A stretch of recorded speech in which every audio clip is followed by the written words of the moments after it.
Comment se porte votre parti, le Moël Bénin? Il se porte très bien, tel que nous l'avavons affirmé et réaffirmé lors du premier congrès ordinaire. Nous sommes debout, résolument en marche. Voilà, ça se porte très très bien. Est-ce que le Moël Bénin existe toujours? Mais vous êtes journaliste, non? Vous voulez aller dans la négation de l'émission que nous sommes en train de faire. Parce que s'il n'existait pas, on n'allait pas m'inviter. Oui, justement. Parler ici en tant que président du Moël Bénin. Oui, quand je dis exister, ce n'est pas forcément l'existence légale. Puisque l'existence se mesure en termes d'élus. Vous n'en avez pas aujourd'hui. Non, l'existence ne se mesure pas en termes d'élus, non. Tous les partis politiques partout dans le monde n'ont pas forcément d'élus. Parce qu'il y a une phase entre la création du parti, la mobilisation sur le terrain, l'enracinement et les élus. C'est un processus. Nous avons été aux élections. Nous avons tenté par 2 fois d'y être. On n'a pas pu pour des raisons que vous connaissez. Mais en 2023, en janvier, nous avons quand même pu le faire. Ça veut dire que dans notre marche, ça avance. Et avoir pu mobiliser dans les conditions que vous savez, les mains nues, 56 000 voix au Bénin, c'est pas donné. 56 000 voix immaculées, c'est pas donné. Donc, Moël Bénin se porte très, très, très bien.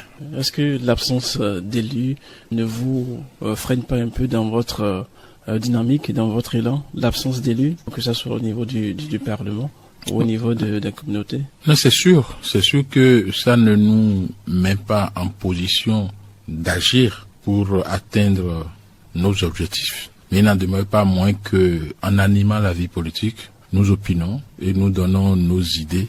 Ça sert beaucoup. Aujourd'hui, lorsque vous prenez la prise en compte des personnes en situation de handicap, nous sommes les premiers à faire je ne dirais pas de tapage autour de ça. Et au fur et à mesure, ça prend dans le pays. Est-ce que ce manque d'élus, ça ne vous affaiblit pas dans un sens, ça n'emmène pas les autres partis à vous regarder de haut?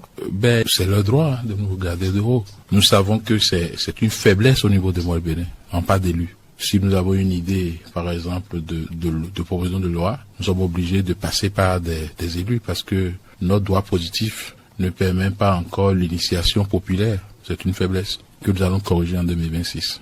Et comment ça se gère? Ça se gère très bien.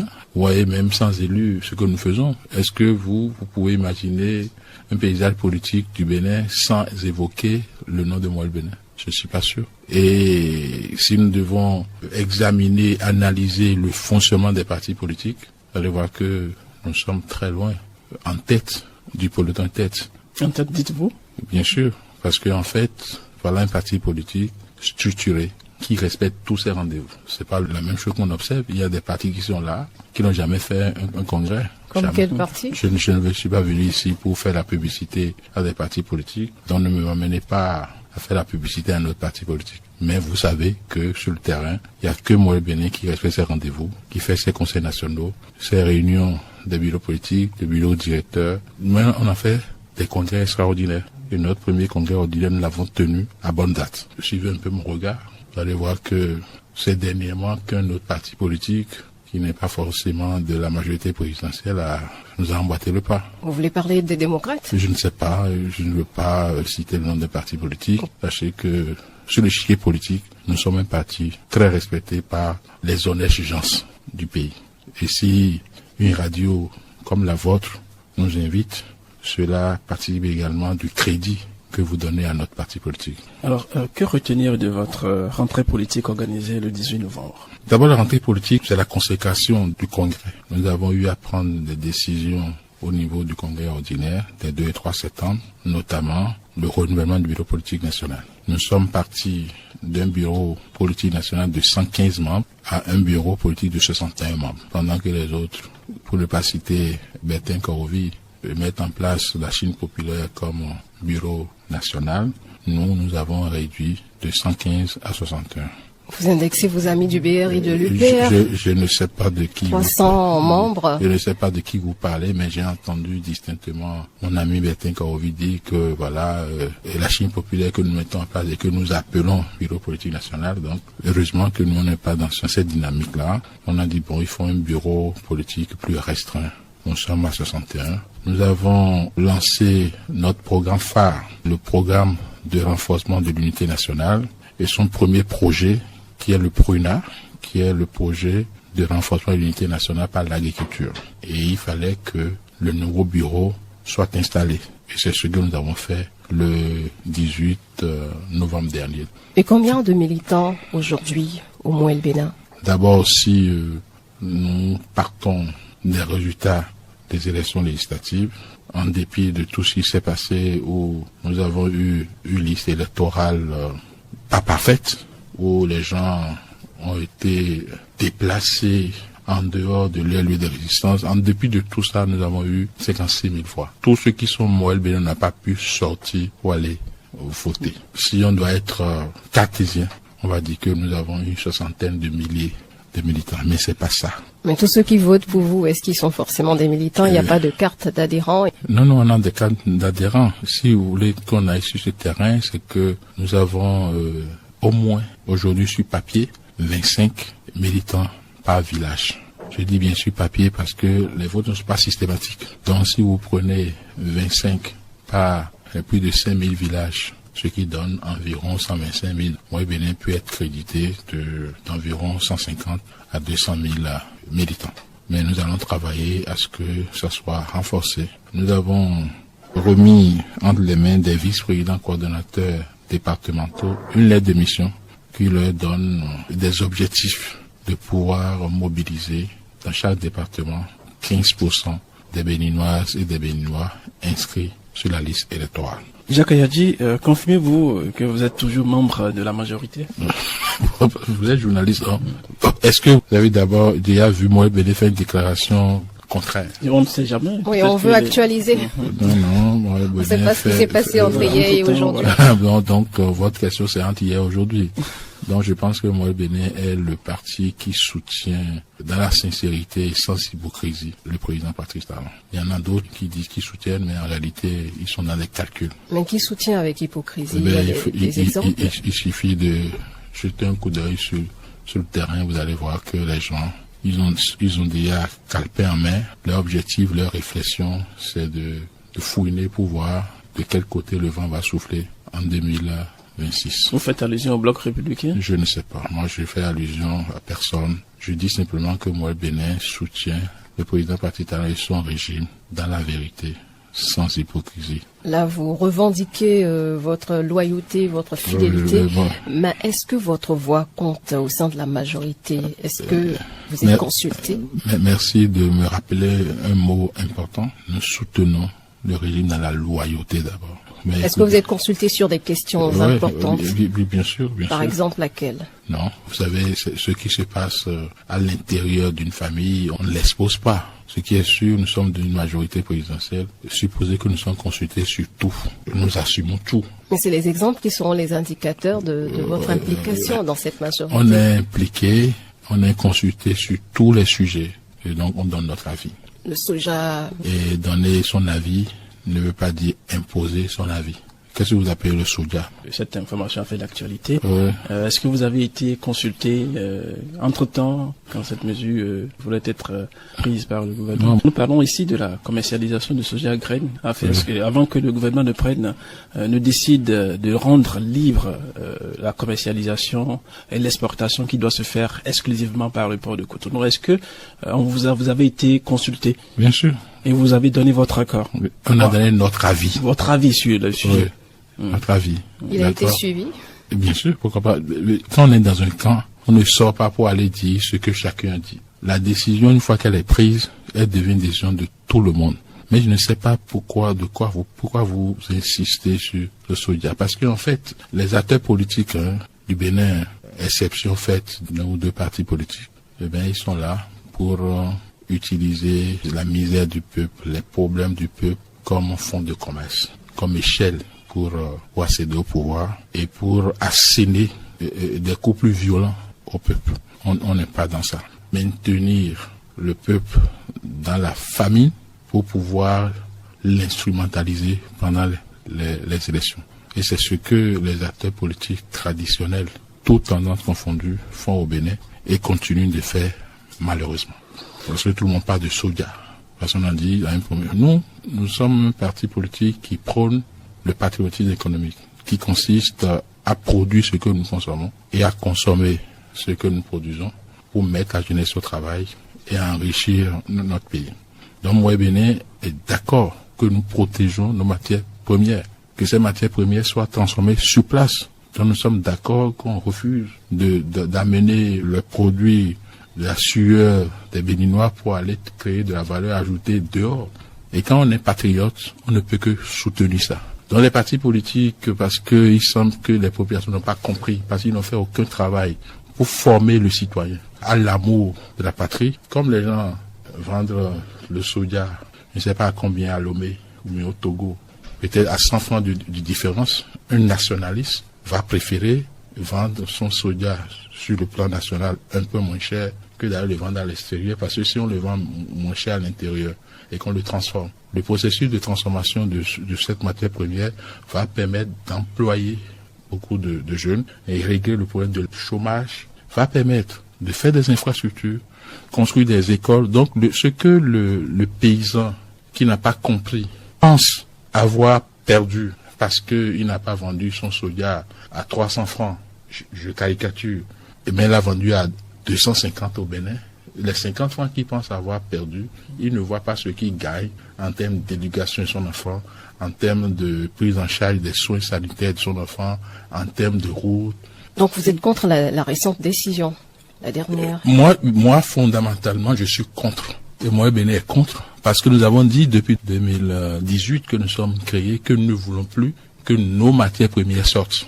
Parce que si on prend une zone dans laquelle on produit du soja, fortement du soja, et qu'on met en place une industrie, une unité pour transformer ce soja-là, les paysans vont produire du soja, l'usine va permettre d'employer les jeunes.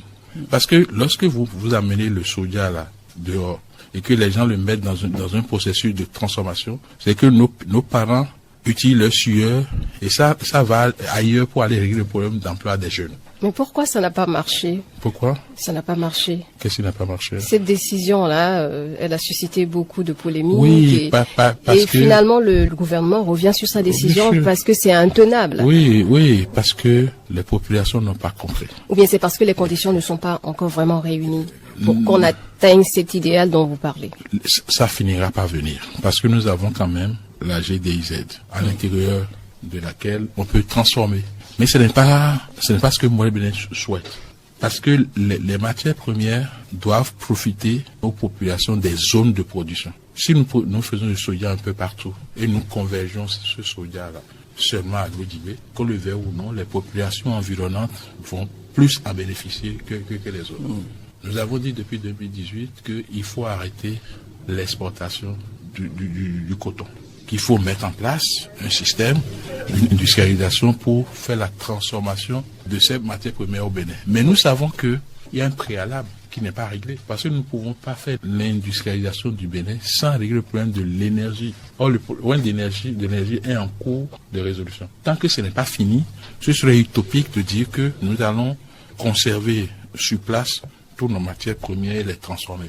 C'est ça qui explique que le gouvernement fait un peu un savant dosage entre ce qu'il faut transformer sur place et ce qu'il faut, le surplus qu'il faut envoyer à l'extérieur. Donc, les gens voulaient utiliser des pistes frauduleuses pour sortir leur production du pays. Vous savez que c'est pas normal. Parce que chaque pays a une porte d'entrée et une porte de sortie. Mais lorsque les gens utilisent des pistes frauduleuses, et je vois un parti politique que je n'avais pas nommé, qui aspire à gérer ce pays et qui a même, comme président, un ancien président de la République, encouragé la fraude, je crois que c'est grave. Parce que le processus que le gouvernement a mis en place, à savoir de mettre en place des infrastructures de contre-mobilité sur les pistes frontalières non autorisées, je ne vois pas un parti politique qui souhaite venir au pouvoir, qui déploie des députés, aller sur ces sites-là, démontrer que le gouvernement a tort de fermer une piste non autorisée. Alors pourquoi ne pas mettre par exemple des forces de l'ordre ou même des douaniers à ce niveau-là, au niveau de ces postes qui ont été identifiés? Ne parlez pas comme ces acteurs politiques qui ont de problèmes avec la responsabilité. Je peux exagérer, nous sommes 13 millions. Si l'État, même s'il décide de déployer chaque Béninois, quelque part, on ne peut pas arriver à couvrir tous ces sentiers, tous ces pistes frauduleuses. Mais le vrai problème, en fait, c'était la décision du départ, parce qu'ils ont salué le fait de lever cette interdiction. Non, moi, je suis même au départ. C'est leur posture par rapport à la décision du départ qui me pose problème, moi, en tant que républicain. Chaque pays a une porte d'entrée. Quand je suis venu dans votre radio ici maintenant, vous m'avez indiqué le chemin. Mais si je dis, bon, ok, c'est trop long, ce chemin-là, je vais escalader le mieux pour vous allez accepter cela? Donc, je pense que c'est irresponsable d'avoir cette posture-là. D'accord, on va continuer avec d'autres questions politiques, notamment de quelle partie de la majorité, entre le BR et l'UPR, vous vous sentez le plus proche en termes de valeurs et de programmes? Je parlais du Moël Bénin. Bon, moi, je n'ai pas vu de programme au niveau de BR, au niveau de l'UP. Ils sont sans boussole? Je ne sais pas, j'ai pas vu de programme. Mais sur le plan des déclarations idéologiques, Moël Bénin se sent plus proche de l'Union progressiste. Et donc, si on a quelque chose à faire demain, de façon sérieuse, avec un parti politique, ça sera avec l'Union progressiste. Une fusion? Non, pas de fusion. Pour le moment, je vous dis que je ne vois pas de programme. Nous avons un programme qui est le patriotisme économique. Nous disons que le modèle démocratique hérité de la conférence nationale ne nous sied pas au Bénin. Il faut travailler à le changer et à inventer un modèle démocratique qui nous ressemble. L'Union progressiste ne dit pas ça. Il n'y a pas de convergence d'idées, tout ça, qui va dire que bon, il y a fusion avec l'Union progressiste. Mais vous m'avez posé une question et j'ai essayé de vous répondre le plus honnêtement possible en disant que quand on prend les deux, le plan de la déclaration, on peut dire oui, ils sont progressistes, ils sont de la social-démocratie. Nous aussi, nous nous revendiquons de la social-démocratie, même si nous parlons de social-démocratie adaptée. Vous avez vu, dans l'élection communale passée, quand nous on a été blacklistés, on les a soutenus. Donc, si demain, une situation comme ça va revenir, on fera la même chose. Et vous allez comprendre aussi que les gens, ils disent des choses, mais il y a quand même des moments de va-et-vient entre eux.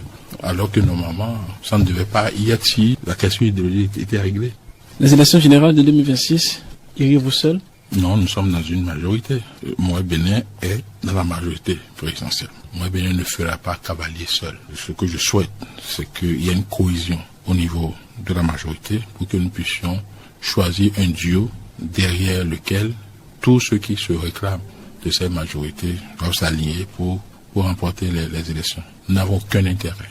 Et là, je parle au parti de la majorité présidentielle, que chacun des partis là dit que voilà mon candidat. On ne va pas se tirer entre nous. Si on se tire entre nous, on va échouer. Il ne va pas l'UP en train d'avoir son candidat, le BR en train d'avoir son candidat, Moël Bénin en train d'avoir son candidat, et on va aller sur le terrain pour aller faire quoi?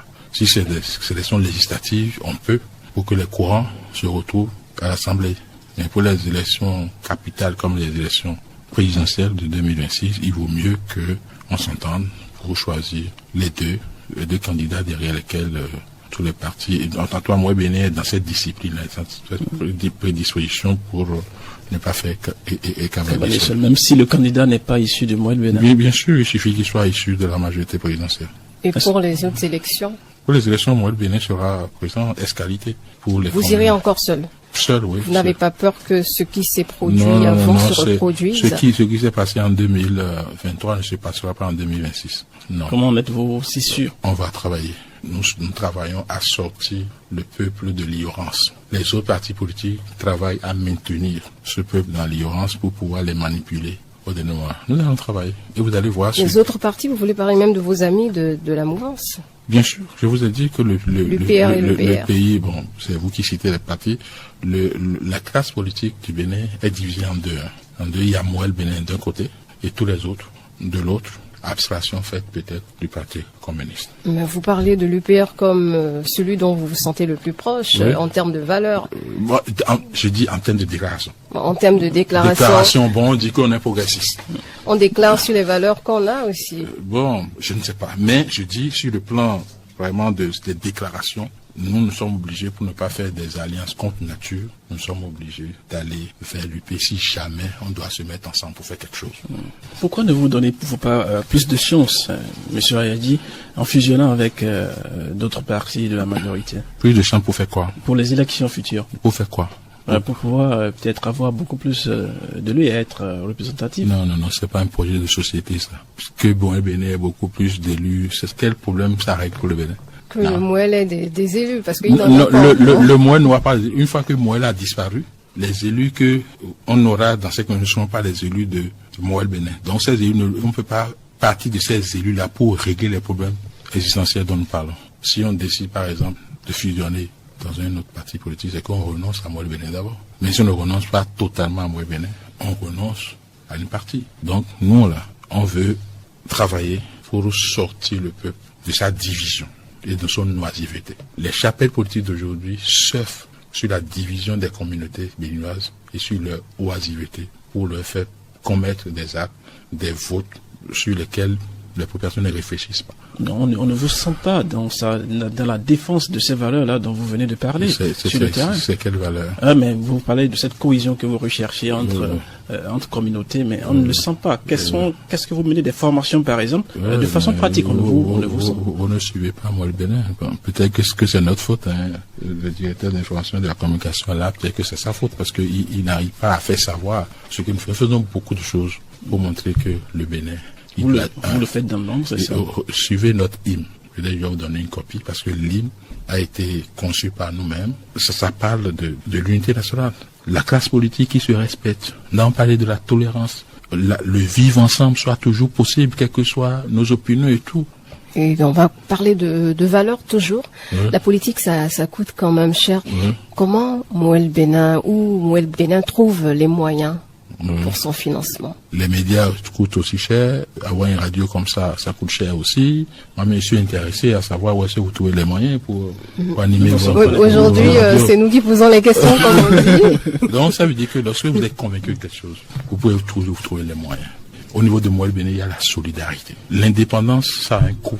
Ça induit que chacun de nous doit mettre la main à la poche pour trouver les moyens de nos actions. Et donc, nous vivons de nos cotisations. Donc, tout le monde cotise. On ne peut pas dire que tout le monde cotise. Mais il y a la cotisation au niveau de Mouel Bénin et chacun donne selon ses moyens. Il y en a qui n'ont pas du tout et qui ne donnent rien. Mais ils sont dans la logique de contribution. Parce que quelqu'un peut venir par ses idées, peut venir par ses forces de mobilisation sur le terrain, mais n'a pas les moyens financiers pour mettre la main à la poche. C'est pas que tout le monde donne de façon égalitaire la même chose.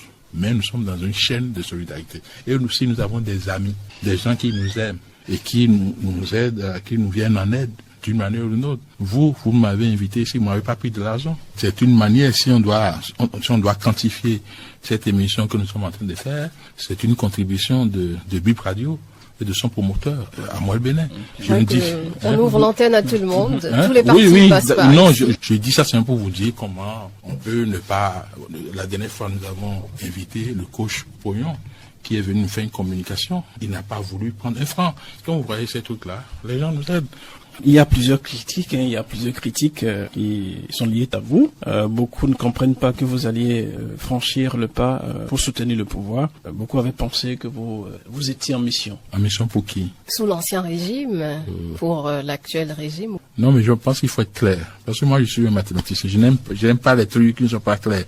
Posez-moi clairement la question. Vous étiez syndicaliste, on vous a plusieurs fois entendu décrire beaucoup de choses. Oui. Aujourd'hui, on n'entend plus rien, comme si tout va bien. Non. Je l'ai dit quand je prenais fonction. Quand le président a voulu que je sois directeur général des infrastructures et que j'ai accepté, quand il prenait service, qu'est-ce que j'ai dit? J'ai dit en acceptant ce poste, ça veut dire que je rentre au couvent. Et quand on est au couvent, on n'est plus libre de dire ce qu'on veut. Choisir, c'est renoncer. Hier, en tant que syndicaliste, j'étais spectateur. Et là, j'ai la force de critiquer, j'ai la force d'appréciation. Mais après 2016, je suis entré sur l'aire de jeu. Donc vous avez choisi de ne plus critiquer. Je ne peux même pas critiquer, même si je dois critiquer, c'est une critique à l'interne. Puisque c'est vous qui avez accepté, vous auriez refusé. Bien sûr. Puis j'ai dit, si vous acceptez, c'est que vous renoncez à quelque chose. Je ne suis pas sûr que tout se passe très bien ici, à Bip Radio. Mais je suis venu vous voir aujourd'hui, j'ai l'impression d'une équipe bien, sans problème, sans anicole, sans rien. Parce que, dans une équipe normale, ce qu'on expose, c'est ce qui est bien. C'est comme ça aussi, partout. Parce que vous êtes dans un couple, c'est pas tout qui se passe bien. Mais tant que vous n'avez pas décidé d'aller au clash, Mais quand les gens viennent, mais vous êtes bien. Là, on parle de généralité, mais vous êtes une personne, vous avez une aura, on vous a entendu. Oui. Qu'est-ce que vous répondez à ceux qui pensent que, par exemple, vous avez vendu votre âme parce que vous avez décidé de faire ce choix? Est-ce que, quand vous me voyez comme ça, je ressemble à quelqu'un qui a vendu son âme? Quand vous me voyez parler, tout le monde ne peut pas jouer les mêmes rôles tout le temps. À un moment donné, j'ai été syndicaliste. Je l'ai fait à l'université. Quand j'ai fini l'université, j'ai décidé de ne plus faire du tout de l'activisme, ni de syndicat, ni rien. Je suis un peu vieux, comme je vous ai dit. Moi, j'ai quitté l'université en 1995. Et j'ai dit, je ne fais plus. Je dois être dans l'anonymat. Je fais mon travail professionnel. Ça s'arrête là. Mais je l'ai fait jusqu'en 2009. Il y en a qui me disaient, non, c'est un gâchis. Jacques ne peut pas faire ceci. Mais j'étais resté ferme sur ma position. Mais un concours de circonstances a voulu que je réagisse. En 2009, il y a le ministre qui a fait une déclaration qui m'a sorti de mes gonds pour dire que les régimes qui se sont succédés à la tête du pays de 1960 jusqu'en 2006 n'avaient rien fait en matière d'infrastructure et que ce n'est qu'en 5 ans que le président Boni-Yayi et son équipe il a donné des pourcentages inacceptables pour jeter de l'opprobre sur tous les chefs d'État qui se sont succédés. Et dans l'administration routière à laquelle j'appartenais, c'est comme si tous nos doyens qui se sont succédés depuis là n'avaient rien fait. C'est le déclic, ça. Et j'ai fait une première sortie. C'était mon ministre, hein. Il faut avoir le courage pour le faire. Et je n'étais pas directeur, j'étais un chef de division. J'étais sur un chantier. Mais j'ai fait une conférence de presse pour dire non, ce qu'il a dit n'est pas juste. Que bien au contraire, en 5 ans, il n'ont fait que 14 kilomètres. C'est comme ça, quand j'ai fait ça, les collègues du ministère ont dit, attention, il faut que tu aies l'humilité. Ils ont dit, il faut que tu rentres au syndicat. Beaucoup ne savent pas ça. Ils ont fait un congrès extraordinaire et ils m'ont fait rentrer au syndicat. Et j'étais le secrétaire général adjoint du syndicat. L'aventure a commencé en 2009. Mais comprenez que si à un moment donné, en 2015, j'ai été choqué, voilà, je vais vous dire pourquoi je suis entré en politique. En 2015, lorsque la lutte a atteint un niveau, le président Boni-Yayi avait voulu regrouper tout le monde pour qu'on lui trouve une porte de sortie. Le ministre Gustave Sonnon, qui était ministre en charge de ceci, nous avait invités. On était dans la salle, quand les politiciens sont venus dire, non, tous ceux qui ne sont pas membres du parti, ils n'ont qu'à sortir. Donc ils nous ont indiqué la porte. Et nous étions sortis à notre corps de défendants, alors que voilà des acteurs qui ne s'intéressent au peuple, aux populations que pendant la période électorale. Lorsque les élections sont finies, on laisse le peuple et c'est donc que les syndicats et la société civile qui faisaient la lutte à leur place. Mais quand on a dit venez autour de la table pour régler, ils nous ont chassés. Et moi j'ai décidé en sortant là, le jour-là, que moi-même, je vais créer un parti politique pour pouvoir avoir une place autour de la table pour décider efficacement pour la population. Mais sorti encore, je dis non, pourquoi je vais faire la politique? La politique c'est le mensonge. La politique ne dit pas la vérité. La politique, on n'arrive pas à dire ce qu'on pense. Et là, j'ai résisté encore 2015, 2016, 2017, 2018. En 2018, dès qu'il y a la réforme, j'ai dit, c'est le moment idéal pour créer le parti. Et le mois béni est créé. Donc aujourd'hui, je ne suis plus syndicaliste. Ceux qui me veulent toujours syndicaliste, je vais présenter mes excuses. Il faut qu'ils recherchent dans le pays un autre Jacques Ayadi pour faire ce que je faisais. Aujourd'hui, moi, je suis dans l'action. Et j'aimerais bien être critiqué par ceux qui suivent ce que je fais. Ceux qui sont maintenant assis dans les tribunes, me voir m'exprimer sur l'air de jeu, qu'ils me critiquent pour me permettre de me corriger. Même à l'intérieur d'un système, vous pouvez vous permettre de critiquer, de voir, d'apprécier un peu les actions qui sont... Mais est-ce que vous savez ce qui se passe à l'interne? Donc tout va bien? Non, ça ne veut pas dire que c'est de l'unanimisme à l'interne. Mais vous ne me demandez pas de venir exposer ici. Mais une fois que la discussion se mène, quelles que soient les positions des uns et des autres, une fois que la décision est prise, que vous ayez été d'accord au départ ou pas, ça devient votre décision. Mais est-ce que cela fait avancer le pays? Ça fait avancer le pays, c'est ça. Pourquoi le président Talon a gagné les élections à 65%? Pourquoi vous ne voulez pas que les 35% autres là disent qu'ils ont leur gouvernement à part? Non. Une fois qu'une décision est prise dans une méthodologie là, les perdants doivent s'aligner derrière ceux qui ont pris la décision. Donc ce n'est pas parce que vous avez une position dans une discussion que la position n'est pas passée et que vous venez défendre la position qui est passée, que les choses ne se passent pas bien. Dans la suite de cette émission, on va s'intéresser maintenant à votre avis sur les départs de ministres. Il y a eu des démissions, il y a eu des limogeages. Qu'est-ce que vous pensez de ces départs de proches du président Patrice Talon? Je ne pense pas grand-chose, parce qu'en fait, c'est le président de la République qui a les prérogatives de nommer les ministres et de mettre fin à leur fonction. Il y a 2 acteurs principaux là. Il y a le président lui-même, pas du moment où il a nommé quelqu'un ministre. Pour qu'on mette fin à cette mission, ça dépend ou du président ou des intéressés. Les 2 cas que vous me citez là, vous avez dit il y a limogeage, ça veut dire que ça dépend du président. Il y a des missions, ça veut dire que ça dépend des intéressés. Donc il n'y a rien de plus normal. Par exemple, le départ de Omeki qui a démissionné, vous démissionnerez aussi? Mais je démissionnerai pourquoi? Vous savez pourquoi il a démissionné?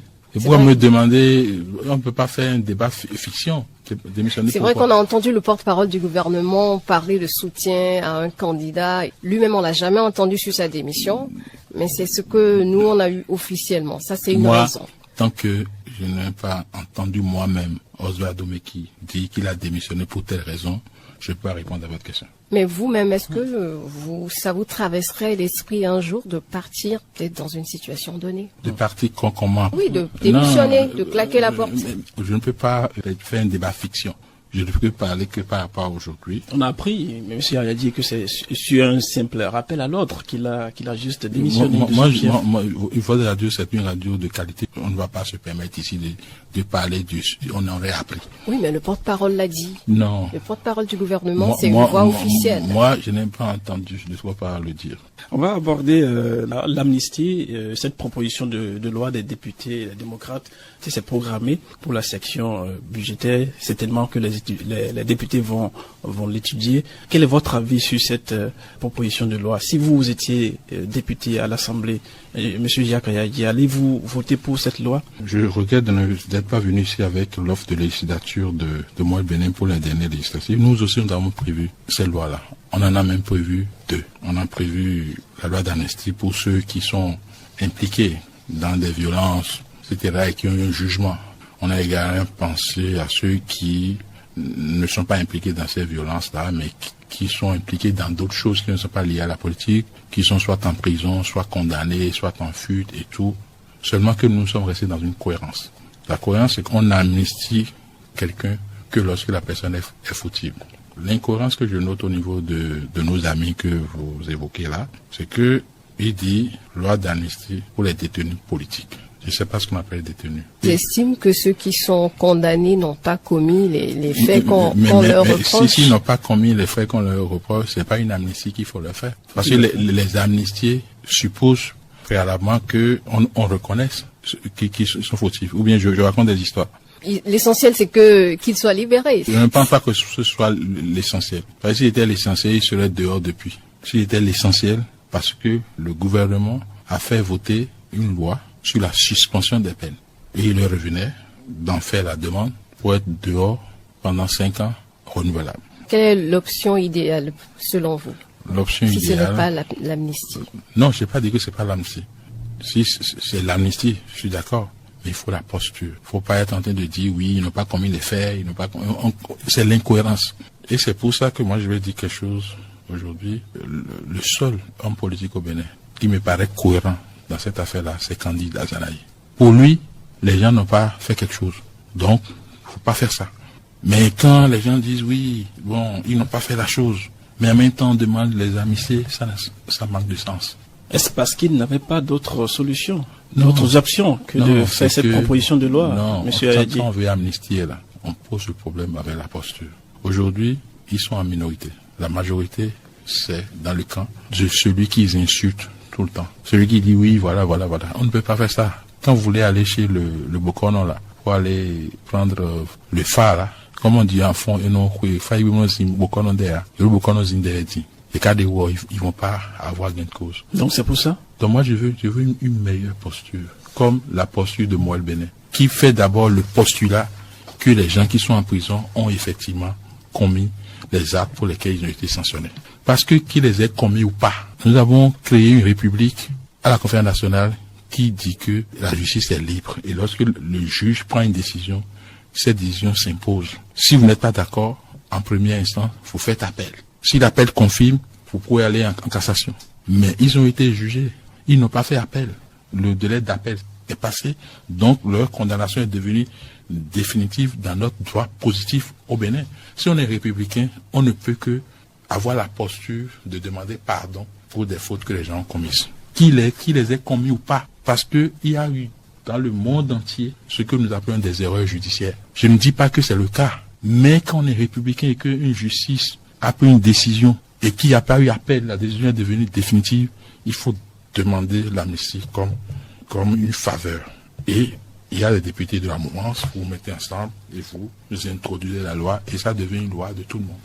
Mais vous pouvez pas en train d'insulter les gens, des détenus politiques, on a tué, on a fait ceci, et en même temps vous voulez ce résultat-là. Les acteurs politiques du Bénin, ils aiment surfer sur la misère des gens, ils aiment utiliser cette misère comme échelle. Donc ils ne veulent pas que les gens soient libérés. Parce qu'ils s'ils veulent la méthode est là. Soit ils font ce que Azanaï appelle la résistance. C'est que pour eux, les gens n'ont pas commis la faute, ils ont été injustement condamnés. Et on prend cette posture, on travaille jusqu'à les sortir. On ne les sort pas dans l'ordre constitutionnel. Mais quand on reste dans l'ordre constitutionnel, là, c'est l'amnistie et il faut en avoir la posture. On va aborder la cherté de la vie, la pression fiscale, qu'en dites-vous? Bon, moi, c'est toujours ce qu'on a toujours appris dans le pays. Est-ce que vous connaissez un régime depuis 90 où on n'a pas parlé de cherté de la vie? C'est toujours la même chose. Aller chercher les bandes pendant les périodes là, la vie est chère. C'était mieux avant. Vous allez voir, quand on va commencer 2026 à 2000 choses là, on va voir que la vie de maintenant là est chose là. C'est pas une réalité. Et c'est ça qui a amené l'artiste là, Vovo Villop. Moi je l'aime beaucoup. Mais les La vie n'est pas vraiment chère.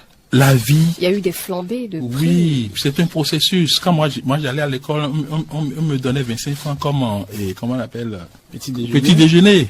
Mais aujourd'hui, je ne peux pas donner 1000 francs à mes enfants, d'accord? Vous leur donnez combien? Je ne dirai pas, mais je ne peux pas donner 1000 francs à mes enfants. Mais la bière là, et le point ici doit avoir 160 francs. Est-ce qu'on continue pas? La vie là, c'est comme ça, c'est comme ça. On allait à l'école, c'est 1200 francs qu'on a payé pour la scolarité. On continue pas à payer ça. Donc, qu'on le veuille ou non, la vie sera de plus en plus chère. Ce qu'on doit faire, c'est de travailler à côté, créer de la richesse pour essayer de compenser. Mais si on ne veut rien faire, les acteurs politiques, ils veulent abrutir le peuple. Ils les reculent sur les réseaux sociaux. Quelqu'un va s'asseoir du matin au soir pour insulter ses aînés et prendre 20 000 francs, 30 000 francs à la fin du mois. On va dire que la vie est chère. Et que fait moi le Bénin? Mais nous mettons les gens au travail. Comment Mais vous voyez le prunat que nous sommes en train de faire. On n'a même pas le temps d'en parler.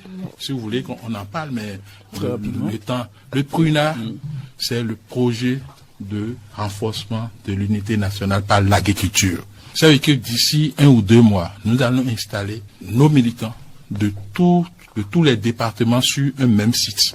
On va leur donner des moyens pour faire de l'agro-pastoral.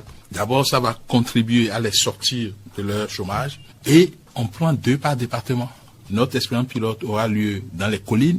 24 militants de Moël-Bénin, à raison de 2 par département, seront installés là, logés là, avec des moyens pour faire de la production agricole. Ils vont vendre cette production, ils vont avoir de quoi vivre, ils vont même financer les activités du parti. Mais on n'a pas les moyens de commencer partout à la fois. On fait d'abord sur les 12 départements, à terme, dans les 77 communes. Donc vous allez voir des gens au travail. Et donc, ils vont sortir de ce truc-là. Donc voilà comment Moël-Bénin veut mettre les gens au travail pour faire face à la vie chère. D'accord. Si vous le permettez, on va ouvrir une petite fenêtre sur votre situation professionnelle. Vous avez été directeur des infrastructures. Qu'est-ce qu'on retient de votre passage à la tête de cette direction? Parce que beaucoup de nos auditeurs appellent sur une de nos émissions pour décrier l'état de plusieurs voies. Mais ils n'apprécient pas l'état ou bien les états de plusieurs autres voies. Le Bénin, il est ce que vous voyez, hein. Il est modernisé en matière d'infrastructure routière. Et ce n'est pas l'œuvre de quelqu'un comme moi. Le gouvernement a un chef qui gère chaque secteur lui-même avec notre contribution.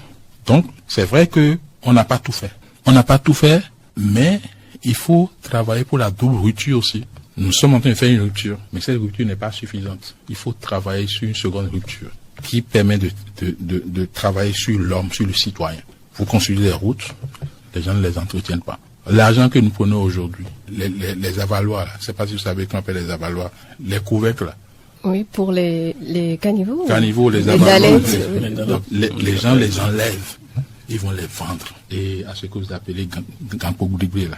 Aujourd'hui, le président est en train de sortir des milliards et des milliards de la caisse de l'État pour remettre en place tous ces avaloirs. Si on avait formé le citoyen là, on aurait su que le bien public se respecte. Non seulement on l'enlève, quelqu'un qui est passé là hier et c'était fermé, il ne savait pas que en temps on est venu enlever la couverture, il tombe dedans, il se casse les pieds, il va, c'est pas bien. Oui, ça c'est vrai, c'est des cas d'incivisme. Oui. Mais il y a les ponts péages où on paie le péage pour l'entretien des voies. Non, ce que vous payez au poste de péage là, ça ne suffit pas pour entretenir toutes les voies. Je ne sais même pas combien on paye sur les péages. Si je paye 300 francs au niveau des paires, hein, c'est ça que je vais prendre pour entretenir tout. Selon vous, combien les postes de péage rapportent? Il y a aussi nos impôts, il y a tout ça. Oui. Comme vous dites qu'on n'entretient pas les voies. Pardon? Vous faites le reproche à qui? Non, je ne dis pas qu'on ne respecte pas le bien public. Lorsque vous venez vous enlever les couvertures, vous allez les vendre à Gampougoué. Il y a les garde-corps au niveau des ponts. Vous allez vous les sectionner, vous allez les vendre. C'est pas normal. Donc c'est de ça que je parle. Je ne parle pas de défaut d'entretien. C'est du défaut de respect des biens publics. C'est pourquoi je dis que la double rupture va nous amener à travailler sur le citoyen pour que les atorium et novium et que nous avons su les voir là. Quand quelqu'un ne veut pas respecter son couloir de circulation et que vous lui reprochez ça, faut que ça chose-là cesse. Parce que si nous ne travaillons pas sur l'homme là, le président Talon aura beau faire tout ce qu'il fait là, tout ça va disparaître. Mais quand on a des plaintes par rapport aux voies, à qui on s'adresse? Vers qui on renvoie ces doléances-là? Non, envoyez ça à la direction qui s'occupe mais nous suivons tout ce qui se dit là. Moi, je suis particulièrement les émissions interactives là. Et je prends sur moi de noter les problèmes que les gens posent. Et moi, ça ne m'a jamais fait mal que quelqu'un m'injurie pour dire, bon, il est là, il ne fait rien. Moi, c'est pas les injures qui m'importent. C'est le problème que le monsieur pose. Je note, je vais voir s'il est avéré. Je travaille pour régler dans la limite des moyens que j'ai. Donc, vous n'avez même pas besoin de saisir quelqu'un. Ouvrez vos antennes, que les gens s'expriment. C'est sûr que nous sommes en train de suivre. Vous êtes directeur du transport aérien depuis peu. Oui. Dites-nous, pourquoi c'est si cher de voyager en Afrique? Par exemple, un vol Cotonou-Dakar qui est plus cher que Cotonou-Paris. Compliqué de rallier les capitales D'abord, je suis africaines. directeur de transport terrestre et aérien. Donc, je ne suis pas seulement directeur de transport aérien. Et vous savez que c'est l'offre et la demande. La desserte de Dakar que vous parlez là, par rapport à la desserte de Paris, le flux, le trafic le plus important là, c'est où? Donc, c'est la loi de l'offre et de la demande. Si je suis obligé de prendre un avion, j'exagère, de 100 places, et je ne peux que le remplir à 40%, je suis obligé de faire supporter l'avion par tout le monde. Il n'y a pas une manière d'encadrer un peu afin d'alléger un peu ces montants? D'abord, c'est vous qui dites que c'est cher. C'est vous qui dites que c'est cher. Je ne sais pas quelle comparaison vous avez fait pour dire que pour aller à Paris, c'est plus cher que pour aller... Je ne sais pas. Mais je rentre dans votre raisonnement pour dire que c'est l'offre et la demande. Si le taux de remplissage des avions est élevé, vous allez voir que le coût du billet va faire chose là. Mais si c'est pas une bonne desserte, s'il n'y a même pas la concurrence, même ce que je dis est un peu nuancé, hein. Si je suis seul à faire la liaison Cotonou-Dakar, même si l'avion est plein là, c'est encore en ce moment-là que je vais encore charger. Mais s'il y a plusieurs compagnies qui desservent la destination, ça va diminuer. Avant, c'était Air France, Bruxelles et autres rames qui font Cotonou-Paris. Quand Corsair est venu, c'est sûr qu'il y a une conséquence. Donc, travaillons pour que la concurrence soit chose là, pour que le coût des billets soit revu à la baisse. Justement, est-ce qu'il y aura de nouvelles compagnies au Bénin? Oui, pourquoi pas. Même c'est pas une question. C'est une nouvelle compagnie. Ce sera quand? Mais écoutez, vous savez que Bénin là, est déjà là, non? Ça va commencer quand? Ça va commencer. Soyez patient. Cette année? J'ai dit soyez patient. Soyez patient. Bénin là, est déjà là. Alors, on est presque au terme de cette émission, oui. Ibrahim. On va passer à notre rubrique de fin. Le oui-non. Le principe, je vous le rappelle, il y a 5 questions, une série de 5 questions. On vous la pose, vous répondez juste par oui ou non. Vous pouvez passer sur une seule question. Là, juste après, vous revenez pour vous justifier par rapport... Vous pouvez passer comment? C'est-à-dire, si sur une question, vous posez une question, vous avez un joker juste pour passer. Et que vous n'avez pas le choix, vous n'avez pas la réponse, le oui ou le non. Ok, allez-y. Le principe, c'est cela. la première question, Rachida Oussou. Pour vous, Patrice Talon a été le meilleur président? Oui ou non? Oui. Deuxième question, le syndicalisme est l'antichambre de la politique, oui ou non? Pas forcément. C'est un non. Bon, c'est un non, mais quoi. Pas forcément. Mais oui, maintenant. Non. En acceptant un poste auprès de Patrice Talon, est-ce que vous n'avez pas trahi l'idéal syndical? Non.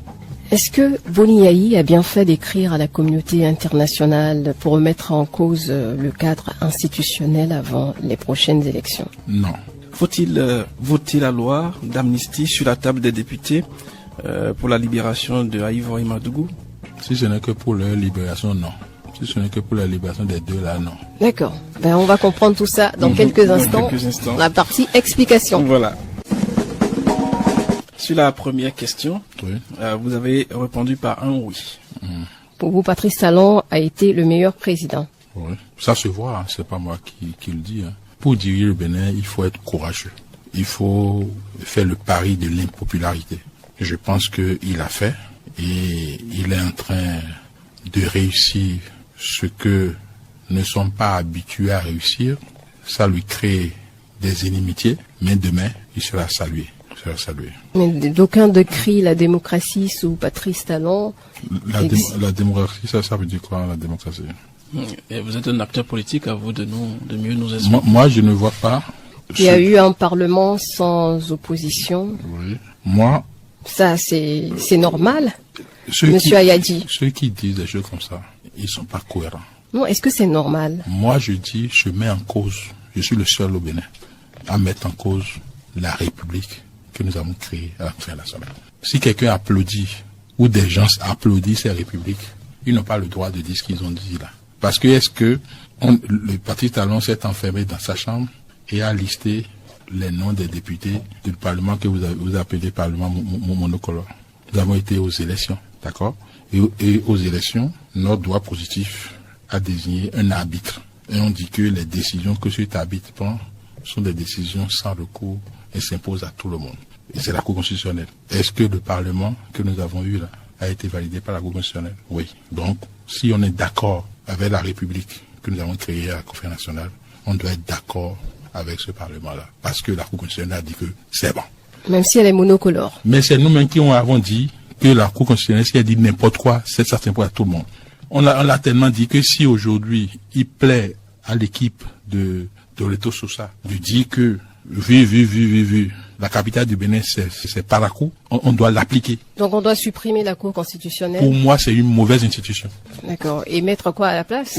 Il faut chercher, on ne peut pas mettre en place une institution politique et faire de cette institution politique un arbitre. C'est pas possible. Parce que lorsque vous voyez la composition de la Cour, elle ne peut pas être impartiale. C'est pas possible. Je ne suis pas comme les autres. Moi, je dis, c'est là où la fille est clan fort dehors.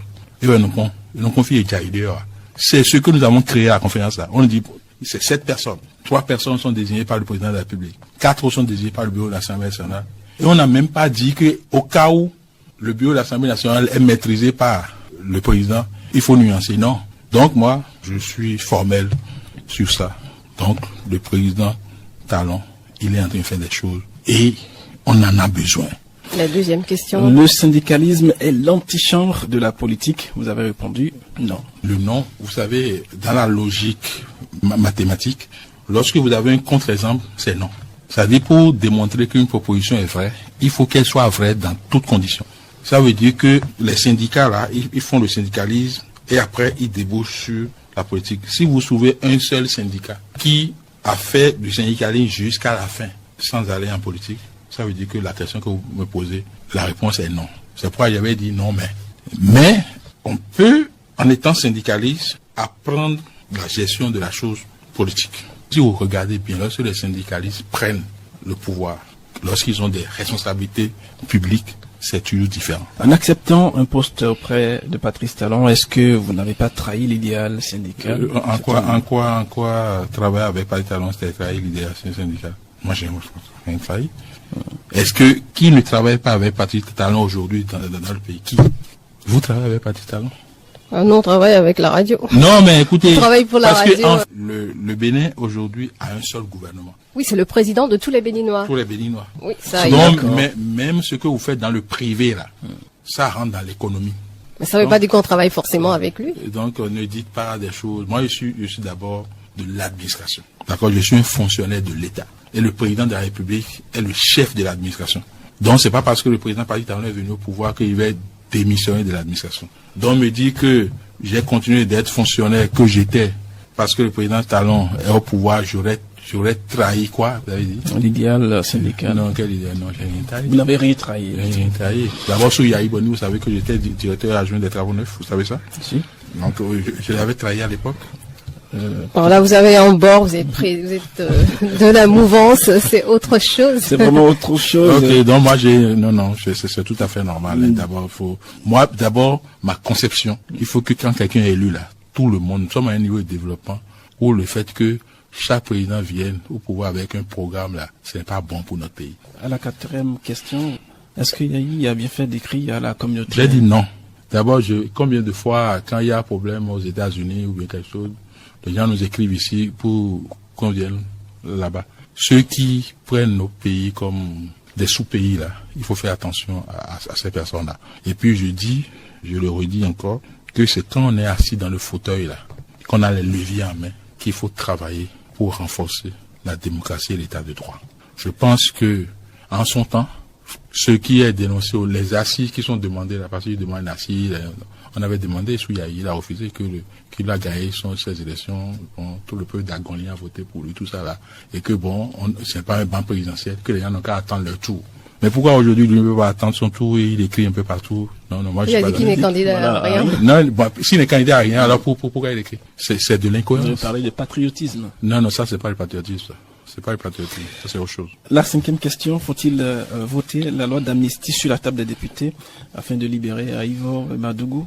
C'est la chute de votre question qui m'a permis de dire non. Oui. Sinon, lorsque vous allez prendre notre offre de littérature, la réponse est oui. Mais si l'objectif de la loi d'amnistie, c'est de libérer que Joël Ivor et Madougou, moi je suis contre. Pourquoi vous ne voulez pas qu'il soit libéré? Non, mais avec tous les autres. Parce qu'ils ne sont pas les seuls aujourd'hui. Oui, c'est un peu sous-entendu. Oui. D'accord. Non, vous n'avez pas dit sous-entendu. Vous avez dit tous les autres. Il y a des étudiants qui sont en prison. Est-ce que c'est les plus cités? Non, au moins eux, ils ont déjà atteint un niveau dans leur vie. Donc quand ils vont sortir de prison, ils vont reprendre leur vie à ce niveau-là. Vous pensez? Oui. Je dis, il y a des étudiants qui n'ont même pas encore leur diplôme. Ils n'ont pas de gagne-pain, qui se sont laissés manipuler. Et ils sont là-bas.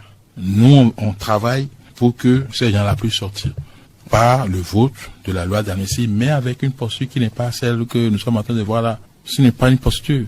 Si ils veulent faire de la résistance, s'ils veulent continuer par dire que c'est des détenus politiques, s'ils veulent continuer par dire que c'est des gens qui sont en prison injustement, qui ne parlent pas de loi d'amnistie, qui parlent d'autre chose pour être lisibles par la population.